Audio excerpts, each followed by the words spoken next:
কয়েক ঘন্টা পর বৃহস্পতিবার ত্রয়োদশ জাতীয় সংসদ নির্বাচনের ভোট গ্রহণ। নির্বাচন কমিশনে এই সময় কি ঘটছে, প্রস্তুতি বা কেমন, সেসব খবর জানাতে রাজধানীর আগারগাঁও নির্বাচন কমিশন ভবন থেকে যুক্ত হবেন আমাদের সহকর্মী ইশরাত জাহান উর্মি। এছাড়াও বিভিন্ন জায়গা অর্থাৎ ভোলা, কুড়িগ্রাম এবং নারায়ণগঞ্জে নির্বাচনী প্রস্তুতি জানাতে যুক্ত হবেন আমাদের অন্যান্য সহকর্মীরা। শুরুতে যেতে চাই ইশরাত জাহান উর্মির কাছে। নির্বাচন কমিশনে আছেন উর্মি, আপনি এই মুহূর্তে সবশেষ প্রস্তুতি কেমন দেখছেন নির্বাচন কমিশনে? তো নেই, একদমই কিন্তু প্রস্তুতি শেষ যদি আমি বলি, কারণ এর আগে যে প্রস্তুতির কথা জানিয়েছিলাম, আমি যদি মিডিয়া বুথে আমরা এখানে রয়েছি, তার আগের যে প্রস্তুতি সেটা তো সম্পন্ন হয়েছে। এখন একদমই একেবারে প্রস্তুত যদি বলা যায়, একেবারেই প্রস্তুত নির্বাচন কমিশন কালকে ভোট গ্রহণের জন্য। একটু আগে সিসি বক্তব্য দিয়েছেন, তার বক্তব্যে তিনি রাজনৈতিক দল, প্রার্থী, ভোটার সবাইকে শান্তিপূর্ণভাবে আসলে ভোটটা যাতে অনুষ্ঠিত হয় সেই আহ্বান জানিয়েছেন। আমার সাথে নির্বাচন কমিশন বিটের প্রতিবেদক, আমাদের প্রতিবেদক হুমায়রা ফারুকী রয়েছেন। আমি হুমায়রা ফারুকীর কাছে আসলে কতগুলো প্রশ্ন রাখতে চাই।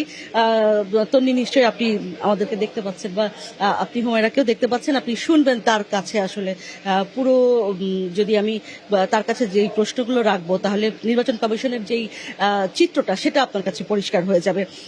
হুমায়রা, একটা বিষয় হচ্ছে, আমরা একটু আগেও দেখতে পেলাম যে জামায়াত ইসলামী এসছে অভিযোগ জানাতে, এবং তার কিছুক্ষণ পরে বিএনপি আসার কথা বা বৈঠক করার কথা। এখন 7:15 বাজে, হয়তো কিছুক্ষণের মধ্যেই তারা আসবে। আমার প্রশ্ন হচ্ছে যে এই যে আজকে পর্যন্ত পাল্টাপাল্টি চলছে, পাল্টা অভিযোগ, এই বিষয়টি কতখানি স্বাভাবিক আপনার দীর্ঘদিনের নির্বাচন কমিশন কভার করার অভিজ্ঞতা থেকে? ধন্যবাদ উর্মি। আপনি দেখেছেন যে আপনি যে বিষয়টি বললেন, আসলে এটা এক ধরনের রাজনৈতিক কালচার আমাদের মধ্যে তৈরি হয়েছে যে আমরা হয়তো কোথাও না কোথাও আমাদের সহনশীলতার একটা অভাব আছে। এবং আরেকটা বিষয় হচ্ছে যে এই যে ভোটের আগের সন্ধ্যা, আগামীকাল সকাল 7:30 থেকে ভোট গ্রহণ শুরু হচ্ছে, সেখানে এখন পর্যন্ত এই যে পাল্টাপাল্টি বিচার আচারের যে বিষয়টি, যে নির্বাচন কমিশনে অভিযোগ নিয়ে আসা, পাল্টাপাল্টি অভিযোগ করা, এবং আজ বিশেষ করে এই একটা যে ঘটনাটি ঘটেছে সকাল 11টায় নীলফামারীতে জামাতের একজন প্রার্থীর কাছ থেকে 74 লাখ টাকার মতো আটক করেছে সৈয়দপুর এয়ারপোর্ট। জি, সেখান থেকে আটক করেছে। এবং কুমিল্লায়ও কিন্তু আমি নিউজে দেখলাম যে কুমিল্লাও কিন্তু জামাতের এক প্রার্থী টাকা বিতরণের সময় তাকে সেখান থেকে ধরা হয়েছে।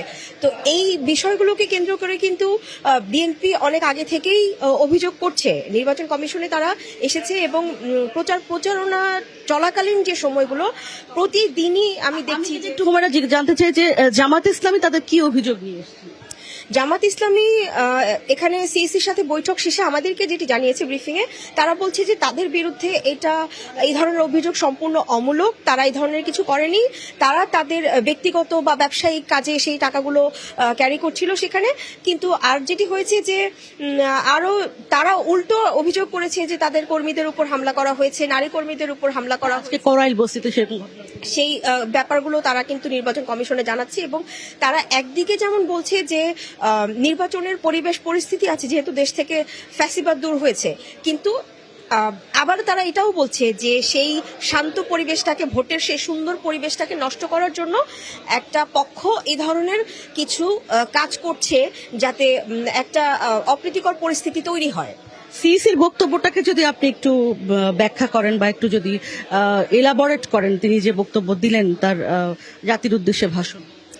প্রধান নির্বাচন কমিশনার আজ তো নির্বাচনকে সামনে রেখে যেই ভাষণটি দিয়েছেন জাতির উদ্দেশ্যে, সেখানে কিন্তু তিনি সার্বিকভাবে একটি নির্দেশনা দিয়েছেন।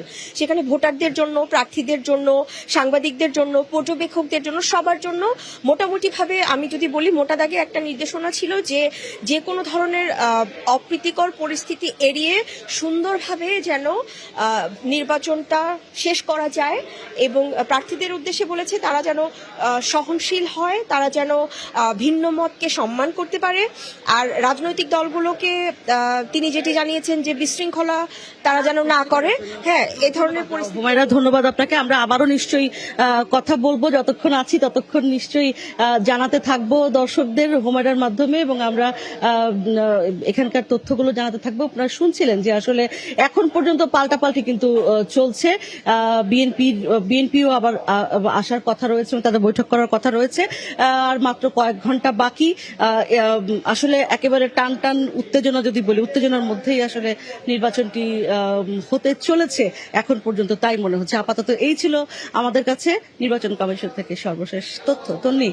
উর্মি, ধন্যবাদ আপনাকে। দর্শক যেমনটি বলছিলেন আমাদের সহকর্মী উর্মি, যে এখনো পর্যন্ত আসলে টান টান উত্তেজনার মধ্যেই নির্বাচন সব প্রস্তুতি চলছে এবং আর মাত্র কয়েক ঘন্টা পরেই নির্বাচনের যেই ডামাডোল সেটি আসলে বাজবে এবং জনগণ ভোট দিবেন আর কিছুক্ষণ কয়েক ঘন্টা পরে। আমরা ভোলায় যেতে চাই আমাদের আরেক সহকর্মীর কাছে।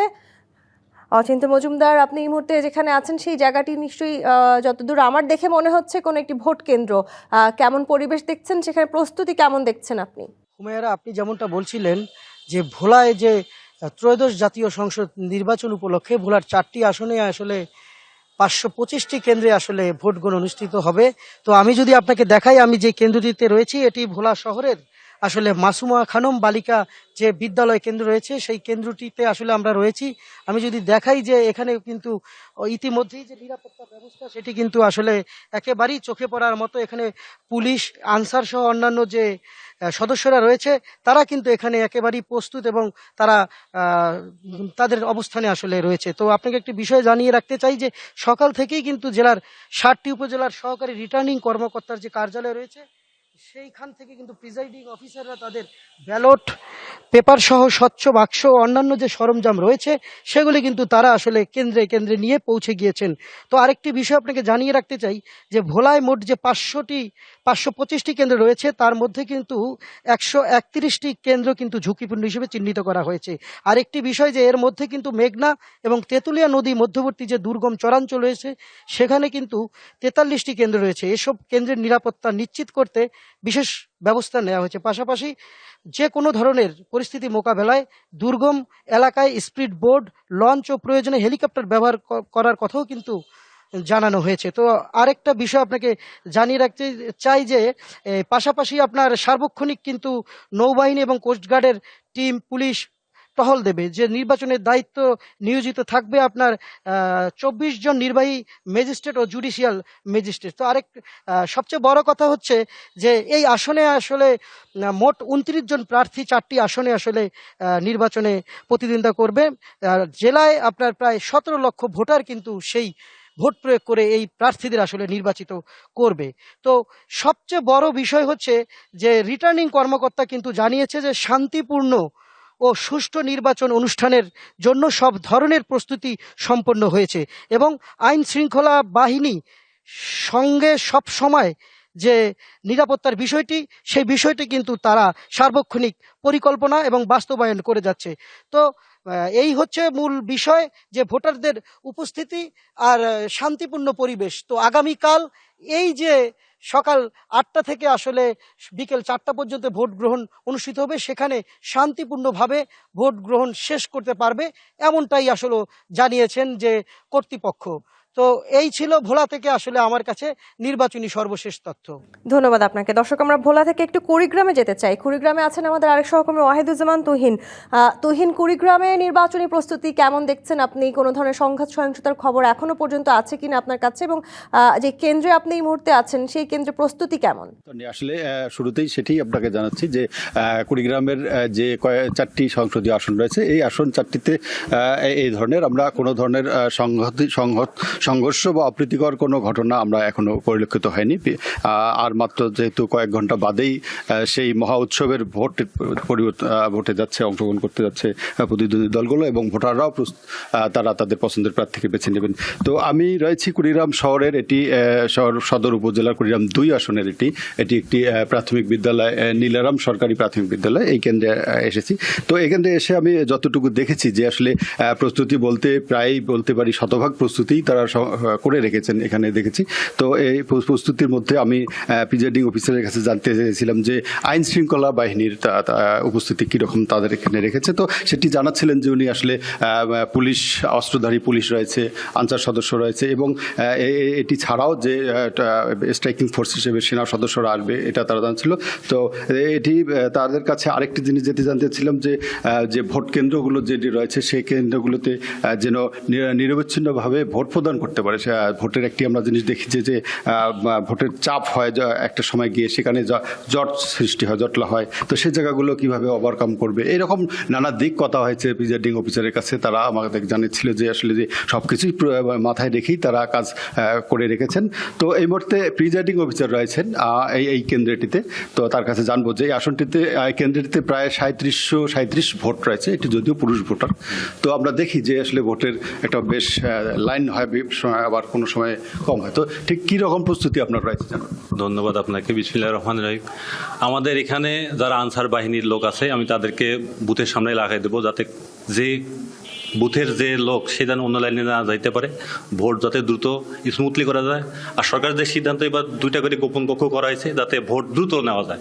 আর যেহেতু এবার হ্যাঁ না ভোট আছে, এই জন্য একটু দেরি হতে পারে। তবে আমাদের সর্বোচ্চ চেষ্টা থাকবে আমরা যাতে সুষ্ঠুভাবে এবং সুন্দরভাবে, খুব দ্রুতভাবে ভোট নেওয়া থেকে শুরু করে গণনা সব কাজ যেন সুন্দরভাবে করতে পারি। আর সরকার এবার একটা ভালো ব্যবস্থা করছে, প্রত্যেকটা বুথে সিসি ক্যামেরা, কন্ট্রোল রুম। এটা ধন্যবাদ সরকারকে, এটা আমাদের একটা নিরাপত্তা ভালো হয়েছে এবং ভোটটা তার সুন্দরভাবে হবে। আর আমরা সর্বোচ্চ চেষ্টা করব যত সম্ভব দ্রুতভাবে ভোটটা সুন্দরভাবে এবং গণনা করে ভোট যাতে আমরা সুষ্ঠুভাবে রেজাল্টটা সম্পন্ন করে আমরা পৌঁছে দিতে পারি কেন্দ্রে। এটা আসলে প্রস্তুতি সব কিছুই সুন্দর এবং সাবলীল তারা রেখে জানাচ্ছে। তো এটি আইন শৃঙ্খলার, যেটি আপনি শুরুতেই বলেছিলেন, সেটি আবার আমি রিপিট করি যে স্ট্রাইকিং ফোর্স হিসেবে সেনাবাহিনী, সেনা সদস্য এই 4টি আসনের জন্য প্রায় 650 সেনা সদস্য তারা রেখেছেন, এবং বিজিবি সদস্য রয়েছে 4 শতাধিকের বিজিবি সদস্য রয়েছে, এছাড়া র্যাবও কাজ করবে। আর যেটি জানাচ্ছিলাম যে আসলে দুর্গম কিছু এলাকা রয়েছে কুড়িগ্রামের, বিশেষ করে চর অঞ্চল, ব্রহ্মপুত্র নদী বেষ্টিত, ধরলা নদী বেষ্টিত, সেই জায়গাগুলো থেকে হেলিকপ্টার টহল করে ইতিমধ্যেই রেস্কিউ করার পদ্ধতিগুলো তারা রপ্ত করেছে সেনাবাহিনীর সদস্যরা। তারা কুড়িগ্রাম জেলা রিটার্নিং কর্মকর্তা জানাচ্ছিলেন যে আসলে এই দুর্গম চরাঞ্চলগুলোতে যেন ভোটের বা ব্যালট বাক্স দ্রুত সময়ে পৌঁছায়। আমরা সেটাও দেখেছি যে দিনের আলোর মধ্যেই সেই জায়গাগুলোতে পৌঁছানোর ব্যবস্থা করিয়েছিলেন, এবং সেখানে আগামীকাল ভোট গ্রহণ শেষে গণনার পর যাতে দ্রুত ব্যালট ফেরত নিয়ে আসা যায়, সেই কাজগুলো করার জন্য স্পিড বোট সহ অন্যান্য জলযান যেগুলো রাখার, সেগুলো পর্যাপ্ত রেখেছেন। তো আশা করা যায় তা সব মিলে কুড়িগ্রামের সংঘাতপূর্ণ পরিবেশ না ধন্যবাদ। থাকার দর্শক, এবারে আমরা যেতে চাই নারায়ণগঞ্জে, সেখানে আমাদের আরেক সহকর্মী আছেন সাবিত আল হাসান। সাবিত, নারায়ণগঞ্জের সার্বিক পরিবেশ পরিস্থিতি কেমন দেখছেন? নির্বাচন ঘিরে সেখানকার আইন শৃঙ্খলা পরিস্থিতির অবস্থাও জানাবেন আমাদের। ধন্যবাদ। আমি এই মুহূর্তে অবস্থান করছি নারায়ণগঞ্জ শহরের আমলাপাড়া গার্লস স্কুল কেন্দ্রে, এবং এই স্কুলটিতে 2টি কেন্দ্র রয়েছে। আজ দুপুর থেকে জেলা প্রশাসক ও জেলা রিটার্নিং কর্মকর্তা রায়হান কবিরের কাছ থেকে এখানকার যারা প্রিজাইডিং অফিসার রয়েছেন, তারা তাদের যে নির্বাচনী সরঞ্জামগুলো রয়েছে সেগুলো বুঝে নিয়ে তারা স্ব কেন্দ্রে চলে এসেছেন, এবং রাত থেকেই কিন্তু এখানে অবস্থান করছেন নির্বাচনের প্রিজাইডিং অফিসার থেকে শুরু করে দায়িত্বরত আনসার সদস্যরা। আপনাকে জানিয়ে রাখি, নারায়ণগঞ্জের 5টি আসনে মোট 47 জন প্রার্থী রয়েছেন, এবং এই পুরো জেলায় 797টি কেন্দ্র রয়েছে, যার মধ্যে 451টি কেন্দ্র বেশ গুরুত্বপূর্ণ হিসাবে চিহ্নিত। এই নারায়ণগঞ্জ একটি গুরুত্বপূর্ণ জেলা হিসাবে এখানে ব্যাপক পরিমাণ, এখানে বিশেষ করে বলা যায় যে এখানে প্রায় 13,000 সদস্য রয়েছে এই নির্বাচনকে নির্বিঘ্ন করার জন্য। সেই নির্বিঘ্ন করার জন্য প্রায় অন্তত 10,000 আনসার সদস্য রয়েছেন যারা এই নিরাপত্তায় কাজ করবেন। পাশাপাশি প্রায় 2100 পুলিশ সদস্য কাজ করবে 5টি কেন্দ্রে, 17 প্লাটুন বিজিবি সদস্য কাজ করবে 5টি আসনে, যেখানে এবং প্রতি আসনে একটি করে র্যাব প্লাটুন কাজ করবে। পাশাপাশি সেনাবাহিনীর স্ট্রাইকিং ফোর্স থাকবে। জেলা রিটার্নিং কর্মকর্তা আমাদের যেটি জানিয়েছেন যে নির্বাচন এবার শান্তিপূর্ণ এবং সুষ্ঠু করতে সর্বোচ্চ তারা সতর্কতা অবলম্বন করছেন, এবং সর্বোচ্চ কাজটি তারা করবেন, এবং অতীতের চাইতে সবচেয়ে ভালো একটি নির্বাচন উপহার দিতে যাচ্ছেন বলে তারা আমাদেরকে জানিয়েছেন। এখন পর্যন্ত আমরা যেটা দেখতে পেয়েছি, দেশের বিভিন্ন জেলায় একাধিক অপ্রীতিকর ঘটনা ঘটলেও নারায়ণগঞ্জে কিন্তু এমন কোনো ঘটনা ঘটেনি, এবং নারায়ণগঞ্জে বেশ শান্তিপূর্ণ সুষ্ঠুভাবেই কিন্তু নির্বাচন অনুষ্ঠিত হবে বলে প্রত্যাশা করছেন। নারায়ণগঞ্জের 5টি আসনের মধ্যে কোনো আসনে আজকে কোনো ধরনের অপ্রীতিকর ঘটনা বা কোনো অনাকাঙ্ক্ষিত ঘটনার সাক্ষী হয়নি এখানকার মানুষ, এবং ফলে ধারণা করা যাচ্ছে আগামীকাল একটি শান্তিপূর্ণ এবং সুষ্ঠু নির্বাচন উপহার দিতে পারবে এখানকার যারা আইন শৃঙ্খলা বাহিনী ও প্রশাসনের কর্মকর্তারা। তো সব মিলিয়ে বলা যায় নারায়ণগঞ্জের আইন শৃঙ্খলা বাহিনী থেকে শুরু করে নির্বাচনী পরিবেশ বেশ ভালো রয়েছে। এই ছিল নারায়ণগঞ্জের নির্বাচনী পরিস্থিতি সম্পর্কে আমার কাছে সবশেষ। ধন্যবাদ সাবিত আপনাকে। দর্শক, আমাদের সহকর্মীরা বিভিন্ন স্থান থেকে জানাচ্ছিলেন আমাদেরকে নির্বাচনের সবশেষ সার্বিক পরিস্থিতি নিয়ে।